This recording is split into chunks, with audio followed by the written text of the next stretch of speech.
The Mariners got their first sweep of the season behind strong efforts from the starting pitching. We're going to talk about everything that went on in this series versus the Reds, who showed out and who showed up. We're also going to talk about some injuries to this Mariners team that including Dom Canzone, Colt Emerson, etc. And we're going to finish it all up by talking about the upcoming Colorado Rockies series and what the Mariners need to look for when they're in Coors Field.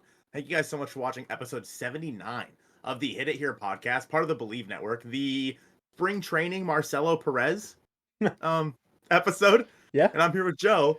Joe, how are you? I am feeling very good coming off.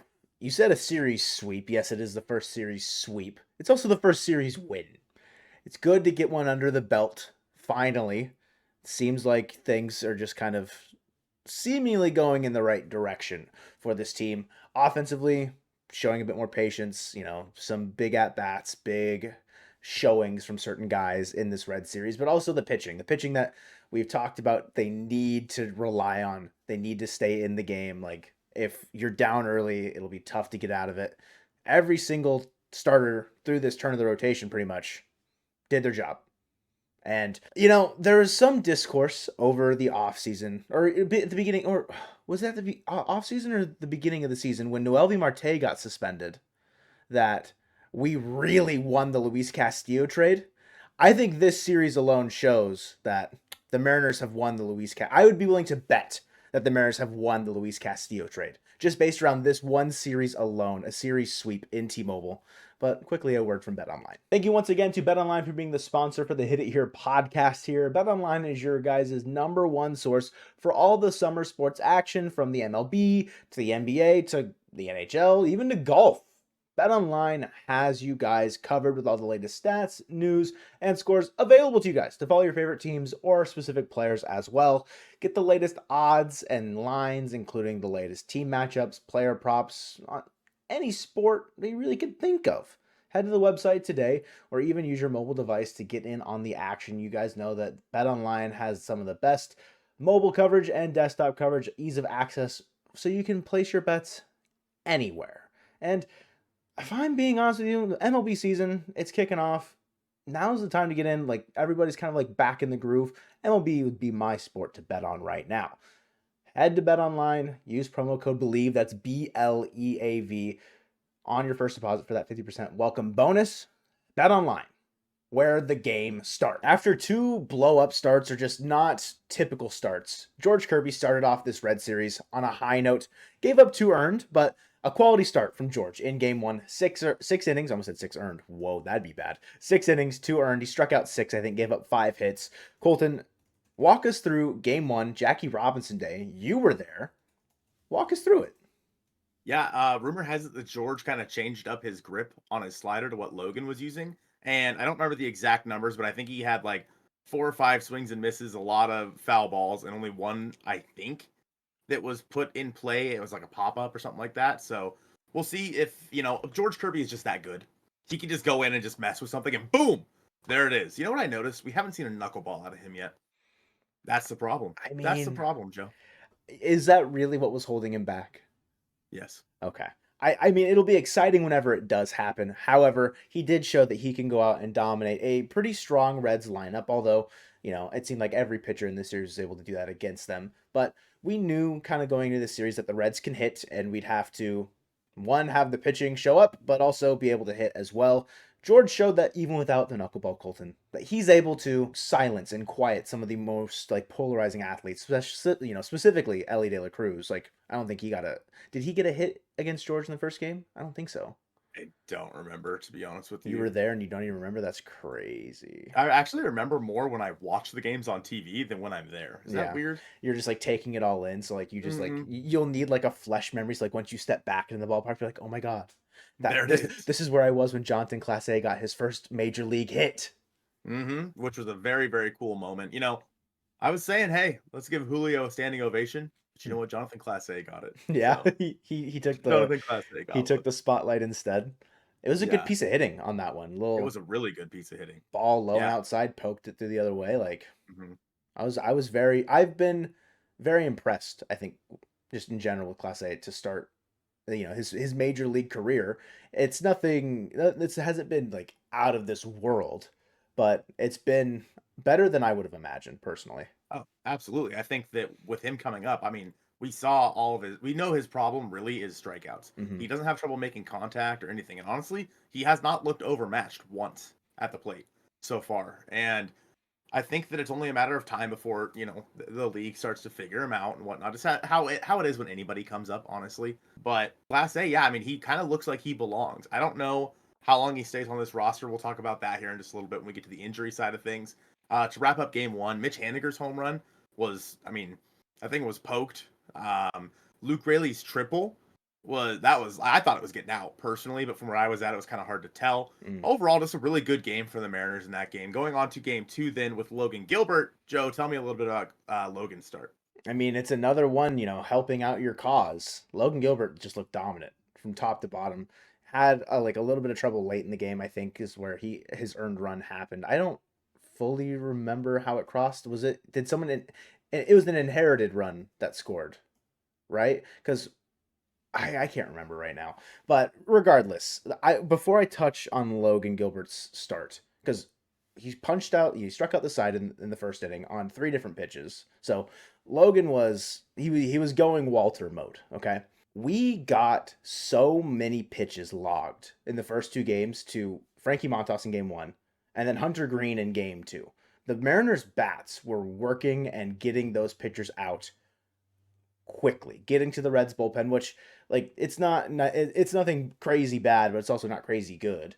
It's just nice to see the offense kind of wanting to get a competitive edge by getting out the starter who, several times this season we've let dominate the lineup up and down for three times through the order. This time, I don't did Frankie Montas even make it through the third time through the order? Maybe because they had been hitting around so much against him, but go ahead. It was Hunter Green in game two. I know. Oh, you're Because talking. We got Montas out like earlier than Hunter Green, and then we're going back to game one. No, I was just mentioning how we got to both of their starters Oh, well in game one and in game two. So, like talking about Hunter Green is there as well, but like not letting them, get comfortable up on the mound, allowing them to just continue to establish different parts of like their pitching repertoire. Like the Mariners offense did not allow them to do that, whereas the Mariners pitching was able to establish certain things throughout the game of like whether they're dominating the inside part of the plate or whatever. They were just able to stay out there, give longer innings, just better pitching outings in general. And Gilbert, he's been our best pitcher, I'd say. It's close between him and Miller, but like I might just give it to Gilbert given like the pedigree, but going toe to toe against Hunter Green, it's always a tough matchup. But Logan Gilbert came out on top like, very soundly in that second game. yeah, I have to give the Mariners offense credit in this series. I mean, they came out and I mean, Julio had 2 hits in the second game. He also threw a runner out on the bases, which helped stop a run from scoring. Mm-hmm. And just like the game two was Julio's best game of the year, by far. And Yeah. like game three, he did have 2 doubles, but game two was really, that was the one for Julio. He had 2 hits. He threw a runner out, made some great defensive plays. He had 1 hit. I'm lying to you, 1 hit. He walked as well. So, Julio might be starting to come on a little bit. Jorge Polanco has been pretty solid lately. And we going back to game one, because I didn't mention it, because, like you said, dude, like fever dream. I totally forgot it happened. The fact that they started with 2 walks and then a Jorge Polanco home run. Huge. Frankie Montas was just terrible. He was bad. But Hunter Green was good. The Mariners just worked his pitch count. Mm-hmm. And they were able to get him out relatively early in the game. And like you said, Logan was good. He gave up that run in the fifth inning, so it wasn't inherited. Okay. But yeah, I mean, Logan has been absolutely dominant for the most part. Other than I think it was his first start where he gave up like 4 or something like that. Yeah. But otherwise, 6 2/3 the other day got a little dicey there in that inning, but he survived. So the end of that game was also a little dicey. Stanek not being able to fully close it out. That diving play, like left it out all on the field. A cleanly fielded ball by Ty France. Obviously, that does not need to happen, but it was kind of sick. Just see him really get after it like that in April. It's kind of like, what the heck? Of course, obviously the call was safe, not overturned. Maybe the baseball gods did not want to give back to the Mariners in that regard, but Saucedo comes in, shuts the door with the bases juiced, That could have been a devastating loss, but a game that maybe we felt like they would lose earlier in this year. I say earlier in this year. We've played what 18 games now. Like it's kind of funny to think about it that way, but that was a game that felt it was so close to being given away, but they clutched it up, took the series win in game 2, moving on to day 3, a day game. Then you're heading on the road with an off day on Thursday. You got your probably your best pitcher if we're going to keep flip-flopping on who we're saying between Logan Gilbert and Bryce Miller. And you've got a lefty on the mound.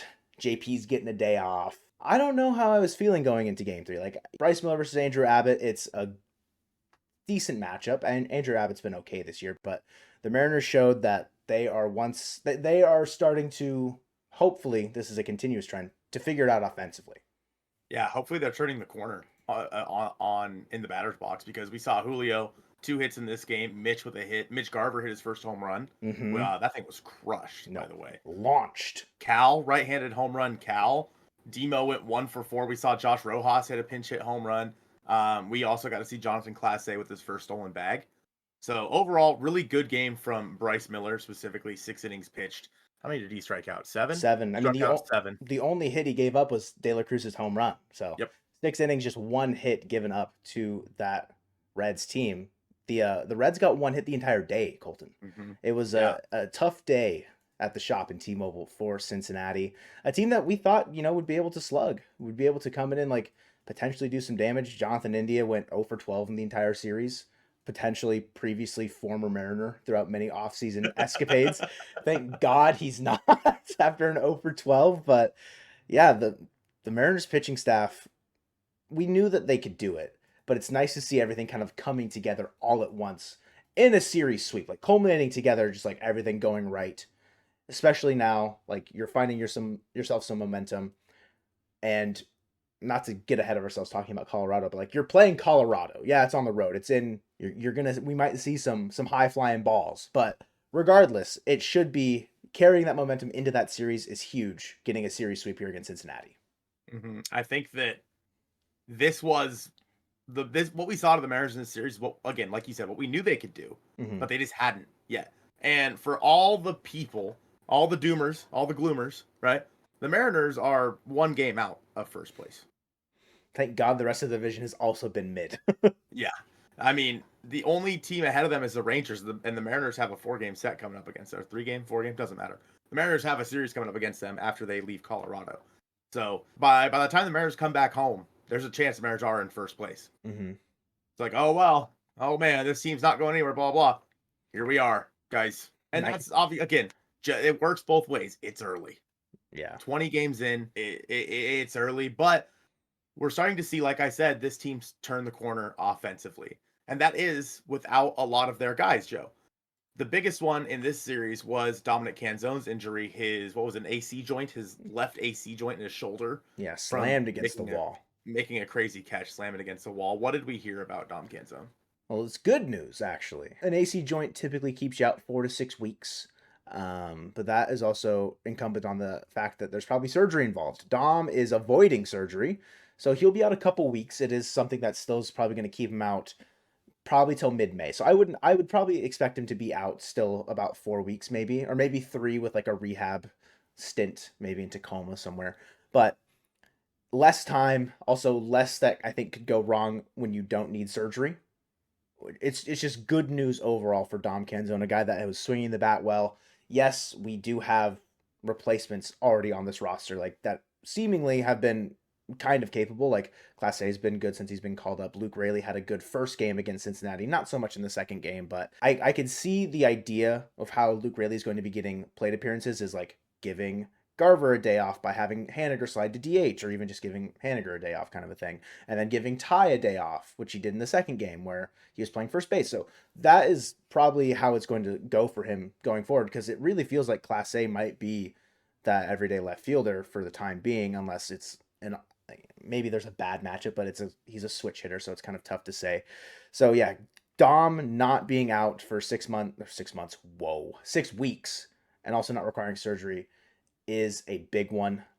One that I think, as far as injury news is concerned, not in the major league level here. We'll get to some, maybe if you want to talk about some of the relievers that might be coming back here soonish. A guy that has been shooting up prospect ranks. A lot of people are really high on Colt Emerson.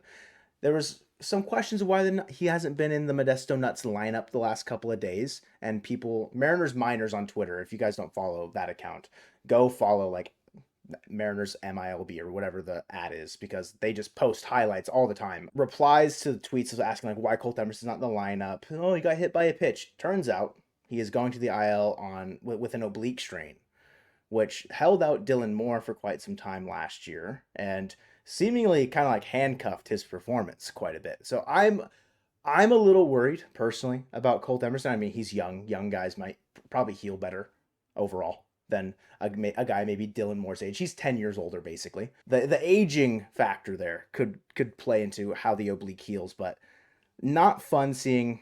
Was he the third ranked prospect in the system? He'll be the number one probably by the end of the year, because dude's shooting up. Dude is shooting up the prospect boards, dude. Like, it's crazy. So it's not How is he fun. going to be number one? What do you mean? Well, that's where Lazaro Montes is going to be. No way. No, you're not gonna do that right now. I understand your bias. Lazaro's not shooting up that high. At least I don't think. But don't get me wrong. He's been popping off in single A. I want you to know that after meeting him down in spring training and just like watching him on the field, my love for him has grown even more. Yeah, it's like quadrupled. Yeah. So, but no, I think that oblique strains they're fickle. You know what I mean? Mm-hmm. Is that the right word? I Fickle? think I don't know if it's fickle, but I understand what you're saying. I think Yeah. they hang around. They can be like, They can nag a little bit. yeah. Yeah, and like you said with Dylan Moore, held him out for quite a while. I didn't see what grade was it? Did they say I don't know if that's been announced announced? yet. Let me Um, see. but yeah, I mean, depending on the grade of it, will obviously kind of determine how long he's going to be out. But oblique strain's not something to mess with, and hopefully he's in the minors. They'll give him as much time as it takes Oh, it is to. just an oblique injury, maybe not a strain yet. I don't Mm, know if that's fully been. Again, okay. this is like this news is 2 hours old from when we're recording, so sometimes injury news does take some time to develop. So I don't know if we'll know fully by the time you guys are hearing this whether or not it's an oblique strain, if it's just like I don't know what other types of oblique injuries there can be other than a strain. Personally, I've never strained one of mine. At least I don't think. Joe, do you know where the oblique is? Next question. Anyway, so the oblique is in your lower back, Oh, of course, naturally. kind of by your kidneys. You You know where your know, kidneys are? maybe I've thought I've had some problems with like my sciatic nerve back there every once in a while. Like, How when old are you? exactly, and like hip dysplasia and stuff. And I've never come across oblique in those WebMD searches where I'm self-diagnosing like, I've got different types of injuries and such. Yeah. Sometimes it hurts to walk, you know what I mean? No. Anyway, All right. yeah, I don't know. I Colt Emerson, they're gonna give him enough time to heal. I think that he will be fine, but it's one that you don't want to mess with when it's an oblique because those things can linger. So hopefully, big ups to him. Moving on now to the bullpen. So Justin Hollander had an interview on Root Sports prior to the game on Wednesday talking about these injuries, mainly about Brian Wu specifically. We have news that he should get his first rehab start in Las Vegas on Sunday. He's with the Rangers right now. Matt Brash has thrown 2 bullpen sessions recently. They expect him to throw another one here coming up and then maybe get into a rehab assignment. And right now, Santos is still working his way back through his throwing program. Hollander said that once he gets back to 105 feet, as long as everything goes smoothly, then they'll have him start throwing off of a mound and we'll go from there. So Santos is definitely behind the other 2 guys. It sounds like Wu, I don't know how many, probably 2-3 rehab starts, I would think, Mm-hmm. for Brian. Matt Brash, you can get him in 4 or 5 games as a reliever and then bring him back up as well. So I would expect Wu back by like end of April, early May. Matt Brash shortly thereafter, and then hopefully Santos back by the end of May. I think is kind of where I'd put that at. But yeah, positives all around, other than Dominic Canzone for for these injuries. So in Colorado, Joe, we're going to see Dakota Hudson versus Emerson Hancock on Friday. The Mariners have a day off today, the day that you're listening to this. So on Friday, Dakota Hudson versus Emerson Hancock. Tell me about it. Hancock looked pretty solid in his last outing. Dakota Hudson is a guy that, how do I word this nicely? Any starter in Colorado is likely not going to give you much trouble, or should not theoretically give you much trouble. Dakota Hudson, he was previously with the Cardinals, I Bleav. Yep, was a top prospect, I think. Yeah, and just never really kind of put it all together. But with Colorado, again, it's a situation of you're pitching in Colorado. He does only have a 4.15 ERA on the year right now. He's started 3 games, gone 17 and a third across those.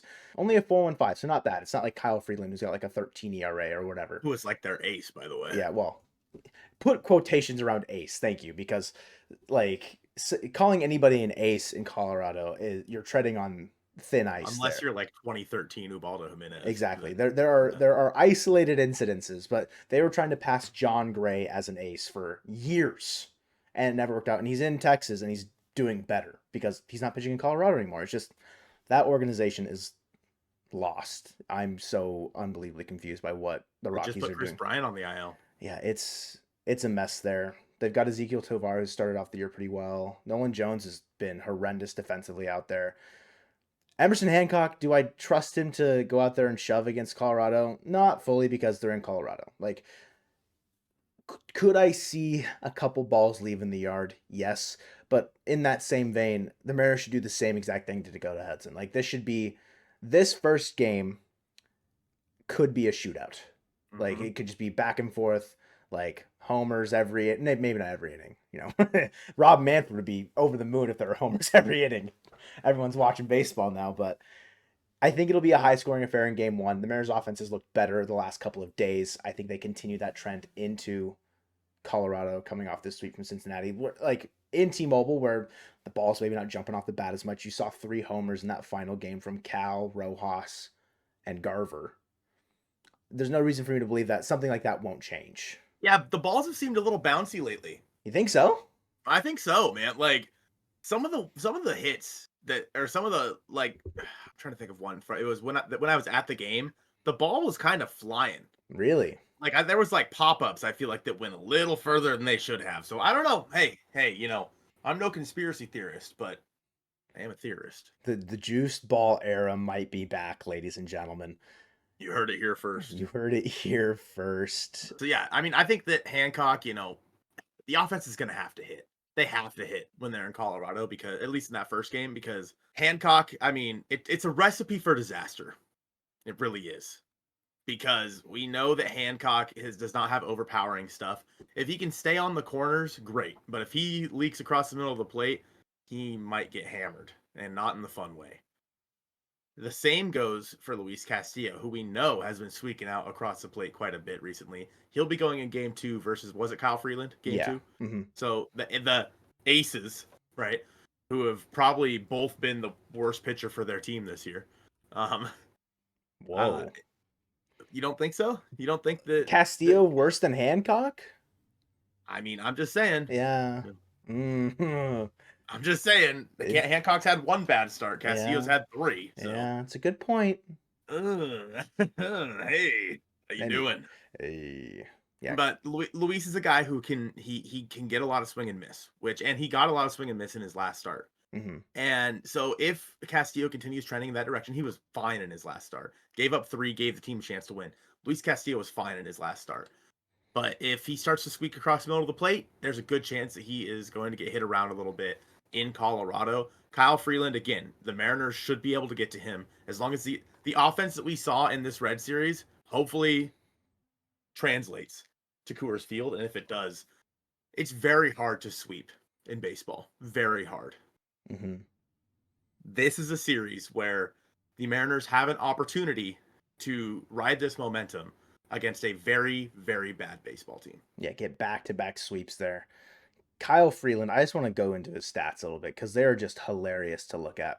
He has started 4 games. He has pitched 15 2/3 innings on the year. He has given up 32 hits, 25 runs, 23 earned runs, 3 homers. He's walked 8, only struck out 9.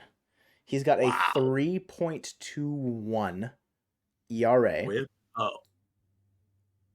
or sorry, did I say 3? 13. Oh, Add okay. a 1 at the beginning. My I'm like, apologies. that doesn't add up. Yeah, so his first start against Arizona went 2 and a third, gave up 10 hits, 10 earned. Finished that with a 38.57 ERA. And then his next start against the Cubs, 3 and a third, 9 hits, 7 earned. His ERA dropped from 38 to 27. After Like, giving up 7. yeah, like that's how bad he has been. Last Ugh. two have been better. He's gone 5 in each of them. It's starting to level out, but it's leveling out to an ERA north of 10 still. If he's a lefty, so we'll see the Dylan Moores, the Luis Ariases, maybe right-handed Cal's here to stay because they don't trust Sebi at all. I don't blame them. Saw it again. Saw that in the series finale against Cincinnati. The Mariners should be able to tee off on Kyle Freeland. They should be if Castillo's even leaking out into the middle of the plate like you're saying. I hope that the Mariners offense can get to Kyle Freeland and be able to win them that ball game because we don't want to be the team that puts his ERA below 10. Like we can't be that team. Mm-hmm. We can't be the team that gets 7 innings, 2 hits against Kyle Freeland in the big 2024. You know what I mean? But if any team's gonna do it, Oh yeah, it's so it'd totally be the Seattle Mariners. Mariners. Yeah, Yeah, so that's like totally Mariners. so on brand. Yeah, Yeah. no, I mean, I look for like this to be a big Julio. I think is coming off a decent series versus the Hmm. Reds. He had a couple multi-hit games during this series again with he smashed a double in that finale versus the Reds to center field, and then Hmm. he squeaked one down the line right field as well. So I think that this could be a big series for Julio. If he's able to get the ball in the air in Colorado, we might be able to watch a couple fly out of the ballpark. I think that this is the series coming off of that Red series. Julio's built a little bit of confidence. He's feeling a little bit better. This series coming up is the one where Julio really breaks out for the year. This leads us into game 3, Joe, with George Kirby on the mound against who? Cal Quantrill. Right. Before I we go into game 3, there was something that happened in this Rockies Phillies series because the Rockies bench is so thin. They pinch ran Kyle Freeland, right. and there Yeah. was And there was worry that he injured his arm, but I was like talking about him like, wait, something just happened with him. I feel like Bud Black says he's fine and has avoided injury. So if some reason his start is skipped on Saturday for whatever reason, don't blame us. I just checked, says he's fine. MLB.com is projecting him to start. So starting game 3 for the Rockies, Cal Quantrill, previously a Cleveland Guardian. They signed him in the offseason. Didn't have a great year with Cleveland in 2023. Is also not off to a stellar start, I would say, with Colorado. It's kind of hard to do that as a pitcher. Like I said earlier, not to continue to drag them through the mud, but through 4 starts, 21 innings pitched, 5.57 ERA, giving up 25 hits, only struck out 11 guys. Not a lot of swing and miss, it seems like, in Quantrill's game. That's something that should bode well for the Seattle Mariners, a team that struck out a decent amount in this Red Series, like a little bit. I think the second game against Hunter Green, and the second game was the worst one, but they had a lot of guys walk, but they also did not capitalize with guys in scoring position. I think they were like 1 for 7, I think, with runners in scoring position on the second game on Tuesday. So if these Rockies pitchers aren't missing bats, and the Mariners are able to put the ball in play, which it seems like they're doing a little bit better, more as of recent. I have faith that the offense will take the Mariners to like the promised land. They will continue to propel this team to victories against Colorado, whereas like in other series they've needed the pitching. Like game 2 specifically, the offense didn't do Gilbert many favors. They didn't like a couple, 1 or 2 there, but definitely Bryce Miller more in the third game, and obviously a 9-3 victory for George in game 1. That's a lot more favorable. I assume like we talk about it a lot. The pitching matchup should favor us. I think in general this series favors the Mariners with how they've Mhm. looked so far, or looked so far recently. Yeah, with Kirby on the mound again, it is stay out of the middle of the plate. That's kind of just the motto when you're in Colorado is stay out of the middle of the plate because if you get the once the ball gets up in the air, there's a decent chance it's going to leave the yard, especially for a lot of these guys. So as long as the Mariners can keep the ball on the ground, keep it out of the air, and keep it out of the middle of the plate, the offense should be able to score enough runs against this pitching staff from the Rockies where the Mariners starters Ideally, all right, like I said, very hard to sweep in baseball, but this is a series the Mariners should win. They should, Mm-hmm. plain and simple, before they go off to Texas. The Mariners have an off day on Thursday, today that we're dropping this, as well as an off day on Monday after the Colorado series. It's not like they have to fly very far. So I don't know, stupid. Very But strange. nonetheless, everybody should be ready. Like in terms of your bullpen should be ready for both series.